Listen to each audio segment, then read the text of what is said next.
திமுகவினரின் ஒட்டுமொத்த ஆதரவுடன் தமிழக துணை முதலமைச்சராக இருக்கிறார் உதயநிதி ஸ்டாலின். இதற்கு இந்த காட்சியே ஒரு சான்று.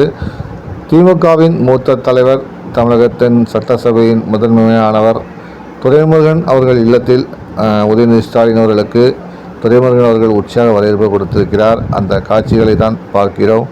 துரைமுருகன் துணை முதல்வர் பதவிக்கு ஆசைப்படுகிறார் என்று பல இணையதளங்களெல்லாம் பேசப்பட்ட இருந்த நிலையில் அப்படியெல்லாம் ஒன்றுமில்லை. திமுகவில் நாங்கள் ஒற்றுமையாக இருக்கிறோம், இளைய தலைமுறையை வரவேற்கிறோம் என்று வாழ்த்தி உதயநிதி ஸ்டாலினுக்கு மாலை அணிவித்து அலங்காரம் அளித்து வாழ்த்து தெரிவித்திருக்கிறார் துரைமுருகன் அவர்கள். இந்த சந்திப்பு தான் தற்போது இணையதளத்தில் வைரலாகி வருகிறது.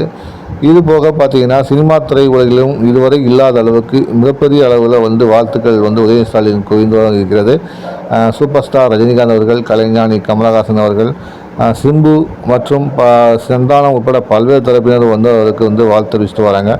சந்தானம் வெளியிட்டுள்ள வாழ்த்தில் என்ன, வணக்கம் முதலாளி, நீங்கள் துணை முதல்வர் ஆனதற்கு மகிழ்ச்சி அப்படின்னு தெரிவிச்சிருக்காரு சந்தானம் அவர்கள். அதுமாதிரி ஜெயம் ரவியும் இதே போல் தான் சுட்டி காட்டியிருக்கிறார். பல்வேறு டைரக்டர்களும் அவருக்கு வாழ்த்துக்கள் தெரிவிச்சிருக்காங்க. நடிகர் ரஜினிகாந்த் தொலைபேசி வாயிலாக தொடர்பு கொண்டு சொல்லும்போது சிறப்பான பணிக்கு வாழ்த்துக்கள், மகிழ்ச்சி என்று தெரிவிச்சிருக்காரு. இதேபோல் பல்வேறு தரப்பினரும் உதயநிதி ஸ்டாலினுக்கு வாழ்த்துக்களை தெரிவிச்சுட்டு வராங்க.